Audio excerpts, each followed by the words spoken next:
നമ്മളിപ്പോൾ ഉള്ളത് മുക്കോലയിൽ അനന്തുവിൻ്റെ വീടിന് സമീപത്താണ്. ഇവിടേക്ക് മൃതദേഹം അല്പസമയത്തിനകം എത്തിക്കും. ഇപ്പോൾ അനന്തു പഠിച്ചിരുന്ന നിംസ് ആശുപത്രിയിൽ പൊതുദർശനം നടക്കുകയാണ്. അവിടുത്തെ പോസ്റ്റ്മോർട്ടം നടപടികളെല്ലാം പൂർത്തിയായിട്ടുണ്ട്. അവിടെ നിന്നും അല്പസമയത്തിനകം തന്നെ മൃതദേഹം ഇവിടെ വീട്ടിലേക്ക് കൊണ്ടുവരും. വീട്ടിൽ നമുക്ക് കാണാൻ കഴിയുന്നുണ്ട്, അവിടെ വീട്ടിലേക്ക് ആളുകളൊക്കെ എത്തിച്ചേരുന്നുണ്ട്. ഇന്നലെ അപ്രതീക്ഷിതമായാണ്, ഇന്നലെ രാവിലെ ഒരു 8 മണി സമയത്ത് ഇവിടെ നിന്നും പോയ അനന്തുവാണ് തൊട്ടപ്പുറം ഏകദേശം ഒരു 500 മീറ്റർ മാത്രം മാറിയുള്ള ഒരു സ്ഥലത്ത് വെച്ചാണ് ഈ വാഹനത്തിൽ നിന്നും ടിപ്പറിൽ നിന്നും കല്ല് തെറിച്ച് അനന്തുവിൻ്റെ തലയിലേക്ക് വീഴുന്നത്. പിന്നീട് നേരെ പോയി ഒരു മതിലിൽ വാഹനം ഇടിക്കുകയായിരുന്നു, ബൈക്കായിരുന്നു.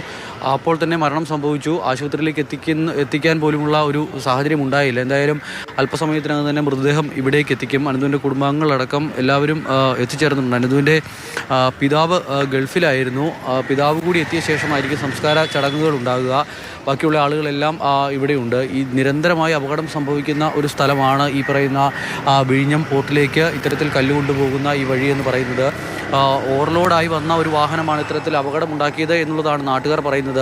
ഈ മനഃപൂർവ്വമല്ലാത്ത നരഹത്യാക്കുറ്റം ചുമത്തിയാണ്, അപകടകരമായ രീതിയിൽ വാഹനം ഓടിച്ചു, അതോടൊപ്പം തന്നെ മനഃപൂർവ്വമല്ലാത്ത നരഹത്യ, ഈ 2 വകുപ്പുകൾ ചുമത്തിയാണ് ഈ ടിപ്പർ ഡ്രൈവർക്കെതിരെ കേസെടുത്തിരിക്കുന്നത്. അതോടൊപ്പം ഈ വാഹനം വിഴിഞ്ഞം സ്റ്റേഷനിലേക്ക് മാറ്റുകയും ചെയ്തിട്ടുണ്ട്. പക്ഷേ നരഹത്യാക്കുറ്റമടക്കം ചുമത്തി കേസെടുക്കണം എന്നുള്ളതാണ് കുടുംബാംഗങ്ങളും അതോടൊപ്പം തന്നെ നാട്ടുകാരും ആവശ്യപ്പെടുന്നത്. ഇതിനു മുൻപും സമാനമായി തന്നെയുള്ള അപകടങ്ങൾ ഈ പ്രദേശത്ത് ഉണ്ടായിട്ടുണ്ട്. ഒരു ബൈക്ക് യാത്രികയായിരുന്ന സ്ത്രീയുടെ കാലിലേക്ക് ഈ കല്ലുകൾ വീണ് അവരുടെ കാൽ മുറിച്ചു മാറ്റേണ്ടി വന്ന അവസ്ഥയൊക്കെ ഉണ്ടായതാണ്. അതിനുശേഷം വീണ്ടും ഒരു അപകടം ഇവിടെ തന്നെ ആവർത്തിക്കുകയാണ്. വളരെ ഇവിടെ നിന്നും ഈ നിൽക്കുന്ന അനന്തുവിൻ്റെ വീട്ടിൽ നിന്നും വളരെ കുറച്ച് ദൂരം മാത്രമാണ് വിഴിഞ്ഞം എയർപോർട്ടിലേക്കുള്ളത്. നിരന്തരമായി ടിപ്പർ കല്ലുമായി ഇതിലെ ഇങ്ങനെ കടന്നു പോകുന്നതാണ്.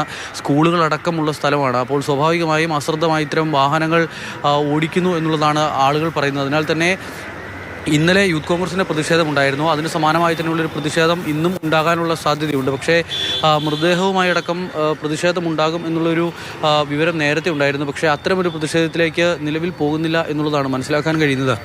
ഈ വിഴിഞ്ഞം പോർട്ടിലേക്ക് വിവിധ സംഘടനകളുടെ നേതൃത്വത്തിൽ ഇന്നും മാർച്ചും മറ്റുമൊക്കെ നടക്കുന്നുണ്ട്. അവിടെ രാവിലെ 8 മണി മുതൽ അവിടുത്തെ നാട്ടുകാരുടെ നേതൃത്വത്തിൽ വിഴിഞ്ഞം പോർട്ടിന് മുൻവശത്തായി, കവാടത്തിന് മുൻവശത്തായുള്ള സ്ഥലത്ത് ഉപരോധം നടക്കുകയാണ്. അത്തരത്തിലുള്ള പ്രതിഷേധങ്ങൾ നടക്കുന്നു. എന്തായാലും അവസാനമായി ഈ അനന്തു ഈ വഴി കടന്നു വരികയാണ്.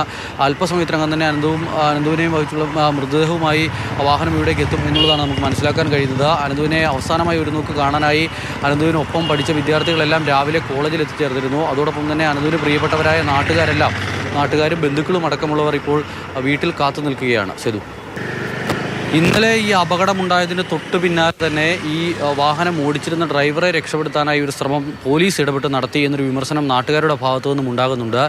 ഈ ആദ്യഘട്ടത്തിൽ ഈ വാഹനം അപകടം നടന്ന സ്ഥലത്തു നിന്നും വാഹനം മാറ്റിയിടണമെന്നും ആ വാഹനത്തിൽ ഉണ്ടായിരുന്ന കല്ല് വിഴിഞ്ഞം പോർട്ടിൽ ഇറക്കാനുള്ള തരത്തിലുള്ള ചില നീക്കം പോലീസ് ഇടപെട്ട് നടത്തി എന്നുള്ള വിമർശനവും നാട്ടുകാർ ഉന്നയിക്കുന്നു. അത് വാഹനത്തിൽ ഓവർലോഡ് ഉണ്ടായിരുന്നു എന്നുള്ള കാര്യം ആ വാഹനത്തിൽ നോക്കിയാൽ തന്നെ വ്യക്തമാണ് എന്നുള്ളതാണ് നാട്ടുകാർ പറയുന്നത്. ആ ഒരു പ്രശ്നം മറച്ചു ായി പോലീസിൻ്റെ ഭാഗത്തു നിന്നും ഇടപെടലുണ്ടായി എന്നതടക്കമുള്ള വിമർശനം ഇപ്പോൾ ഉയരുന്നുണ്ട്.